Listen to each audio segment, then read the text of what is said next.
जय हिंद प्यारे विद्यार्थियों, आप सभी को ये अवगत कराना है कि आज हम लोगों के बीच में एक सफल छात्र सूरज सिंह उपस्थित हुए हैं।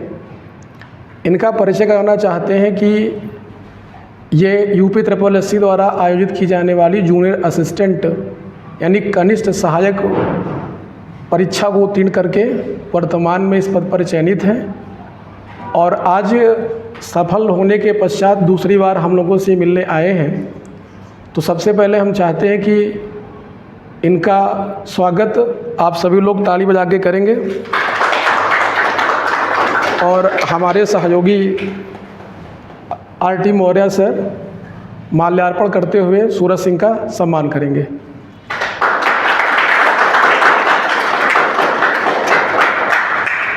आप सभी को बताना चाहेंगे कि सूरज सिंह से और हमारा एक जो रिलेशन एक संबंध है वो विगत 10 सालों का रहा है। ये खुद ही आपको बताएंगे भी कि हमसे पहली बार ये पढ़ने कब आए थे।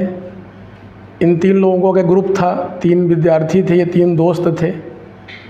इनके 2 दोस्त इनसे बहुत पहले नौकरी पा करके चले गए और ये अकेले रहे।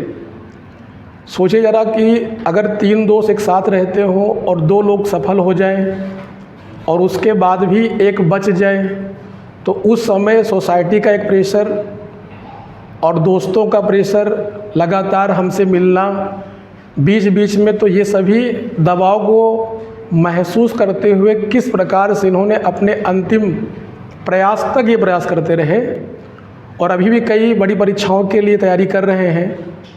योग के माध्यम से लोगों को बता रहे हैं, नई नई चीज़ों के बारे में लोगों को जागरूक कर रहे हैं, तो समाज में एक नया कार्य भी कर रहे हैं। तो एक तो ऐतिहासिक होता है कि मतलब 10 साल तक कोई विद्यार्थी लगातार जुड़ा रहे, संपर्क में रहे और हम चाहते थे कि इनका एक छोटा सा साक्षात्कार हम लोगों से हो। 10 साल तक मतलब कभी भी ऐसा क्षण नहीं आया जब लगा कि अब हमको क्विट कर देना चाहिए, छोड़ देना चाहिए, किसी दूसरी दिशा में चले जाएं, कोई बिजनेस कर लें, है ना। कई सारे ऑप्शंस समाज में देखने को मिलते हैं, इनके भी दिमाग में उठा होगा, टीचिंग कर लेते हैं। लेकिन फिर भी इनकी एक जिद थी कि हमको सरकारी नौकरी प्राप्त करना है। इनसे पहले इनके मित्र रविचंद्र, है ना, और भी एक मित्र थे जो खुद ही बताएंगे अभी स्वयं, वो सभी लोग सफल हो चुके हैं और अंततः सूरज सिंह ने भी सफलता प्राप्त की और ये जूनियर असिस्टेंट के पद पर चयनित होकर के वर्तमान में ये सेवाएं उत्तर प्रदेश सरकार में दे रहे हैं। हमारी शुभकामना है कि ये निरंतर इसी प्रकार से आगे बढ़ते रहें और नित नई ऊंचाइयों को छूते रहें।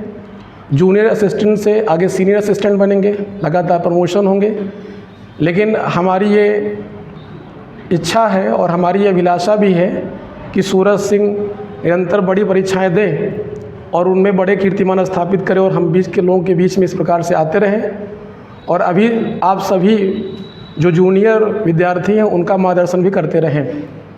तो हम चाहते हैं कि सूरज सिंह अपनी जर्नी के बारे में स्वतः है खुद ही बताएं अपने आप से कि एक छात्र जीवन में खास करके प्रतियोगी परीक्षा में सफलता पाने के लिए कौन कौन से चैलेंजेस को देखना पड़ता है, उनको फेस करना पड़ता है और उन चैलेंजेस को कैसे ट्रिकल करें ताकि हमारा धैर्य बना रहे और हम अंतिम रूप से सफल हो सकें। तो सूरज सिंह अपना संक्षिप्त परिचय देते हुए और अपनी इस जर्नी के बारे में आप सभी लोगों को बताएंगे। ध्यान से सुनें इनके बारे में। सूरज सिंह।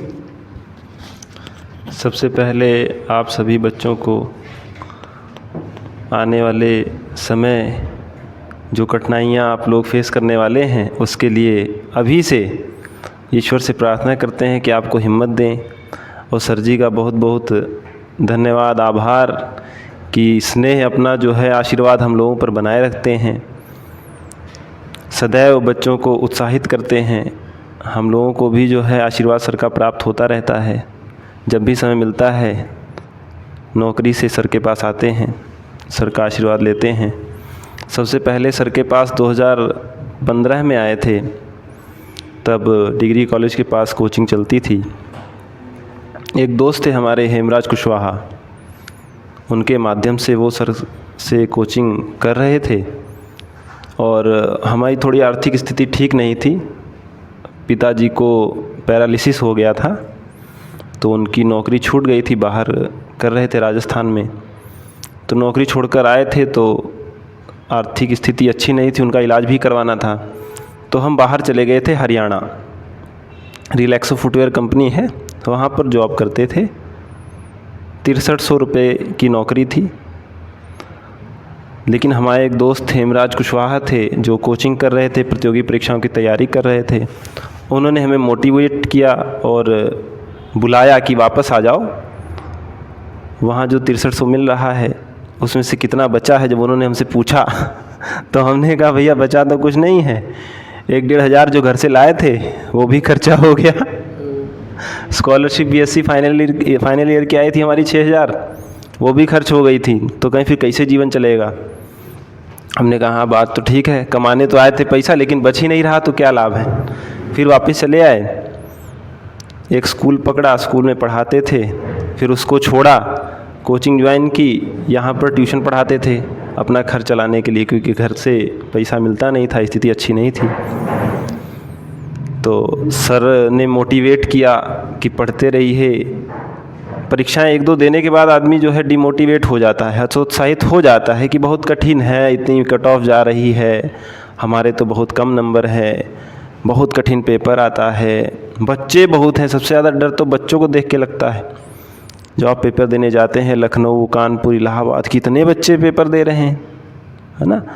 तो उन सबको देखकर जो भय उत्पन्न होता है, उससे घबरा कर, बहुत बच्चों के अंदर क्षमता होती है लेकिन घबरा करके तैयारी करना छोड़ देते हैं। हम लोग लगे रहे, क्योंकि साथ के हमारे जो रविचंद्र सर बता रहे हैं उनका सिलेक्शन हो गया था 2016 में ही, और जो हेमराज हमारे साथ, हमारे गांव से ही आते हैं दोनों लोग, उनका 2019 में हो गया था। हम अकेले बचे थे। हाँ, CISF में हुआ था रविचंद्र का, SSC GD में, और हेमराज का हुआ था हमारे UP पुलिस में, PSC में मिला था। तो बहुत पहले जो है हमें साथी नौकरी पा गए थे।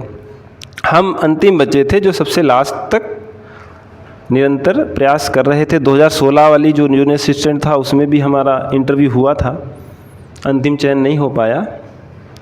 रिटर्न, टाइपिंग और इंटरव्यू के बाद जो है अंतिम चयन नहीं हुआ, लेकिन 19 वाले में अंततः चयन हुआ है। और 2023 वाले में भी जो है रिटर्न हमारा निकला है, उसकी भी टाइपिंग है।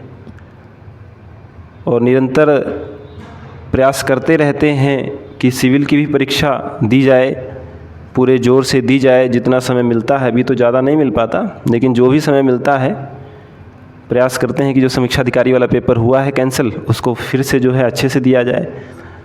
प्रमोशन तो होते ही रहते हैं, हर 5 साल पे प्रमोशन है। जूनियर असिस्टेंट का केवल एक ही फ़ायदा है, हर 5 साल पे प्रमोशन है आपका, और किसी भी नौकरी में 5 साल पे प्रमोशन नहीं है। जूनियर असिस्टेंट का इतना लाभ है कि हर 5 साल पे आपका प्रमोशन है, प्रमोशन जल्दी है। लेकिन ठीक है, कोई भी नौकरी छोटी नहीं होती, जब मिल जाती है तब छोटी लगती है कि ये तो बहुत छोटी नौकरी है ना। हम पॉलीटेक्निक कॉलेज में हैं, प्राविधिक शिक्षा विभाग हमको मिला था।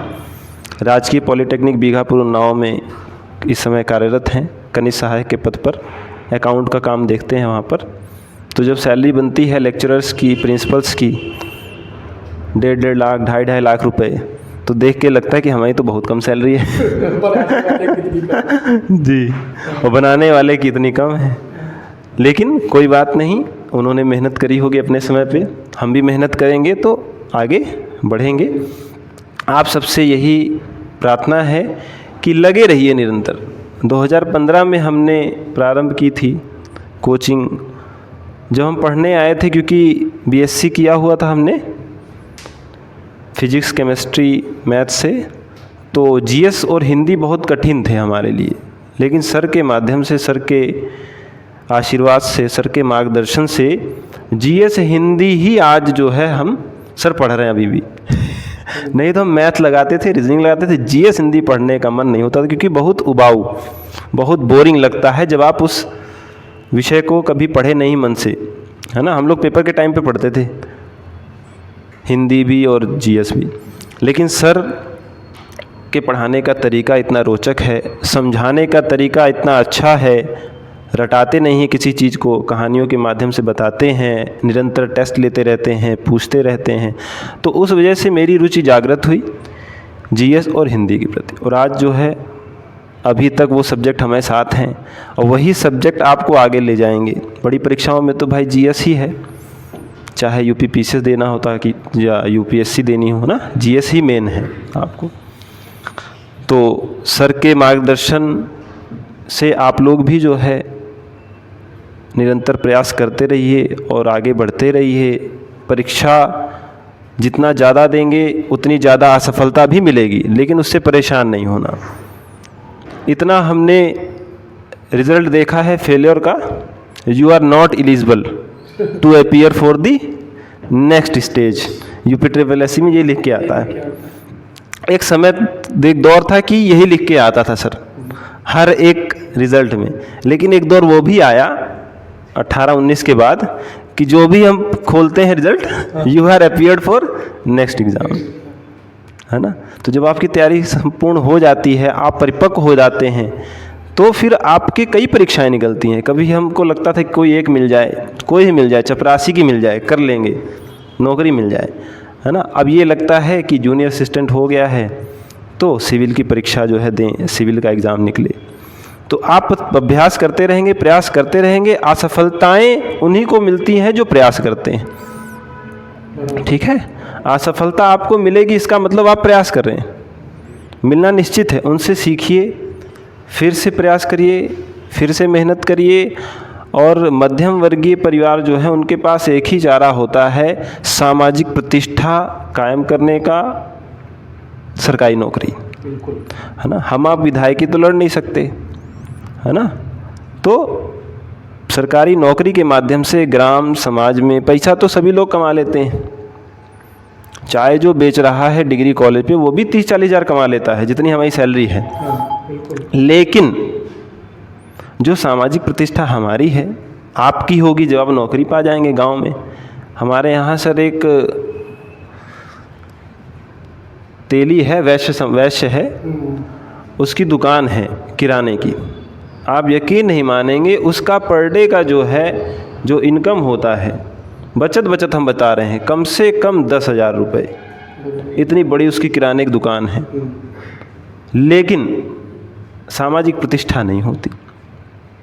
अरे वही दुकान वाले अंशु आही सेठ आही, है ना। और लेकिन जब हम लोग गांव जाते हैं, भैया आएंगे, बाबूजी आए, लाओ कुर्सी लाओ, बैठो, है ना। आओ भैया क्या हाल चाल है। गांव वाले आ जाते हैं, पूछते हैं हाल चाल, है ना। आपसे पूछते हैं, बड़े बड़े लोग आके पूछेंगे कि भैया कैसे पढ़ाई करें, कैसे बच्चों को। हमसे तो जो है गांव के बड़े बुजुर्ग लोग आते हैं, जब गांव जाते देखते हैं कि भैया आए हैं तो आते मिलने, भैया लड़का कैसे पढ़ाई, आप कुछ जो है गाइड करो। तो सरकारी नौकरी केवल पैसे कमाने के लिए नहीं आदमी करता, प्रतिष्ठा के लिए भी आदमी करता है ना। आपकी जब नौकरी लगेगी तो आपसे ज़्यादा सम्मान आपके मम्मी का, पापा का होगा। जो आप चेहरा देखेंगे, रिज़ल्ट बताएंगे ना, मम्मी पापा हमारा हो गया है ना, तो उनकी जो खुशी होगी, हाँ, वो आपको जीवन भर याद रहेगी। जितना आपका संघर्ष होगा, हमारा 8 साल का 9 साल का संघर्ष, जो रिज़ल्ट आया हमने बताया मम्मी पापा को, वो सब जो है हमारा संघर्ष भूल गया हमें, है ना। और आगे भी आने वाले जो है समय में भी सरकारी नौकरी का ये है कि आप आगे ही बढ़ेंगे, पीछे नहीं जा सकते। बिजनेस में लॉस हो सकता है, सरकारी नौकरी में लॉस नहीं है, ठीक है। अच्छे लोगों के बीच में रहेंगे आप, बहुत कुछ सीखने को मिलेगा, कैसे काम होता है सरकारी काम, सारा जो है शासन में आ जाएंगे, ठीक है। थोड़ा सा कॉन्फिडेंस भी आता है। तो बहुत बड़ी चीज़ नहीं है, बहुत ऐसा लक्ष्य नहीं है कि आप भेद नहीं सकते इसको। थोड़ा सा कंपटीशन ज़्यादा है, लेकिन आप मेहनत ज़्यादा करिए, जो मेहनत करते हैं उनका होता ज़रूर है, ठीक है। तो अंतिम शब्द हमारे यही रहेंगे, प्रयास करते रहिए, असफलताओं से सीखिए और निरंतर मेहनत करते रहिए। बहुत ज़्यादा नहीं पढ़ना है, हाँ, लेकिन ज़्यादा समय तक पढ़ना ज़रूर पड़ेगा, ठीक है। बहुत बहुत धन्यवाद। तो सूरज सिंह ने अपने बारे में बताया। ये खुद बताएंगे, जो कि एक लंबा समय रहा है जनपद में, लगभग 8 से 9 साल तैयारी किए हैं। तो ये खुद बताएं अपने मुख से कि जैसे आप लोग परमहंस संस्थान में बैठे हैं तो आप सही ट्रैक पर हैं, सही संस्थान पे हैं, चूँकि लगभग ये हर रावली जनपद के संस्थान को सब लगभग जानते ही हैं। तो इस संस्थान में ऐसी क्या विशिष्टता है, या जीएस और या हिंदी एक साइंस स्ट्रीम से आने के बाद भी इनके लिए बहुत नॉर्मल सब्जेक्ट लगने लगा, अब वही सबसे फेवरेट सब्जेक्ट हो गया। तो परमहंस संस्थान और यहाँ की जीएस और हिंदी सबसे अलग और विशिष्ट कैसे, इसके बारे में बताएंगे। सर ने जैसे बताया और हम भी पहले बता चुके हैं, जीएस और हिंदी हमारे लिए बहुत क्लिष्ट था। हिंदी का तो हमको वर्णमाला भी नहीं आता था, लेकिन सर के जो पढ़ाने का तरीका है, सर का जो व्यक्तिगत स्नेह होता है बच्चों से, वो हमने नहीं देखा है आज तक किसी अध्यापक के अंदर हो। व्यक्तिगत रूप से सर ध्यान रखते हैं एक एक बच्चे का, कि किस बच्चे को कैसे ध्यान देना है, कैसे पढ़ाना है, कैसे समझाना है। पढ़ाने से ज़्यादा जो है समझाना ज़रूरी होता है। पढ़ तो आप कहीं से भी सकते हैं, किताबों में भी सब लिखा है, लेकिन समझाना बच्चे को कैसे समझ में आए, कैसे आपको मोटिवेट रखना है, वो जो है सर के अंदर कला है। बहुत परिश्रम से सर ने अर्जित की है। 1 दशक से भी लंबा समय हो गया सर को पढ़ाते हुए, और उससे भी ज़्यादा समय हो गया सर को पढ़ते हुए, है ना। एक शिक्षार्थी के रूप में जो है सर अभी भी जो है निरंतर नई नई चीज़ें पढ़ते रहते हैं, अपडेट रहते हैं, आप लोगों को बताते हैं, समझाते हैं। तो अच्छा अध्यापक वही है जो अच्छा शिक्षार्थी हो, ठीक है। तो कोई आपको पढ़ा रहा है, इसका मतलब वो आज भी शिक्षा अर्जित कर रहा है, ठीक है। नहीं तो क्या हो जाएगा, आउटडेट हो जाएगा ना। बहुत सारे टीचर आए पढ़ नहीं रहे हैं, जीएस में तो खास करके, कोई भी विषय हो, क्योंकि सिलेबस क्या है, अपडेट हो रहा है। तो टीचर को भी अपने आप को अपडेट करना पड़ेगा। सर खुद भी पढ़ते रहते हैं नई नई चीज़ों से, आप लोगों को भी अवगत कराते होंगे सर के जो पढ़ाने का तरीका है। करंट अफेयर्स को साथ लेकर चलते हैं, इतिहास को बहुत अच्छे तरीके से समझाते हैं, संविधान को पढ़ाने का तरीका, भूगोल को पढ़ाने का तरीका मैप के माध्यम से बहुत अच्छा है। और आप लोग भाग्यशाली हैं कि सर के मार्गदर्शन में तैयारी कर रहे हैं, और इसका लाभ उठाइए और सर को मौका दीजिए कि आप लोगों का इंटरव्यू लिया जाए और उसको डाला जाए, है ना। आप लोगों को माला पहनाई जाए, आप लोगों के लिए बच्चे तालियां बजाएं, ठीक है ना। मम्मी पापा को जो है गौरवान्वित करिए अपने, ठीक है। धन्यवाद। इस क्रम में हमारे सहयोगी आरटी मौर्य सर भी सूरज सिंह की सफलता पर 2 शब्द बोलेंगे। धन्यवाद सर। पहले तो मैं सूरज भाई जी को हमारी तरफ से बहुत बहुत शुभकामनाएं। और हमारी क्या मान के लिए कि सभी शिक्षकों की एक आशा होती है कि सभी का इंटरव्यू लिया जाए हमारे टीचर। तो जैसा कि सर ने बताया कि आप बड़े भाग्यशाली हैं, आप अच्छे इंस्टीट्यूट से जुड़े हैं। ये बात 100% नहीं, 110% से रियल है। भाई आपके पास जो भी रास्ता रहा होगा यहाँ तक आने का, ये मान के चलिए कि आपके पास वो एक गिफ्ट था, आप गिफ्ट पा चुके हैं। अब उस गिफ्ट का आप यूज कितने अच्छे से करते हैं, ये आपके ऊपर डिपेंड है। जैसा कि हमारे भाई साहब 10 साल तक तैयारी किए थे, तो इससे ये पता चलता है कि कंपटीशन में बहुत ज़्यादा पढ़ने की ज़रूरत नहीं है कि आप एक ही दिन में बहुत ज़्यादा पढ़ लीजिए। पेशेंस बना के, थोड़ा थोड़ा धैर्य बना के पढ़िए। जो सब्जेक्ट आपका वीक है उस पर थोड़ा ज़्यादा ध्यान देने की ज़रूरत होती है कंपटीशन में।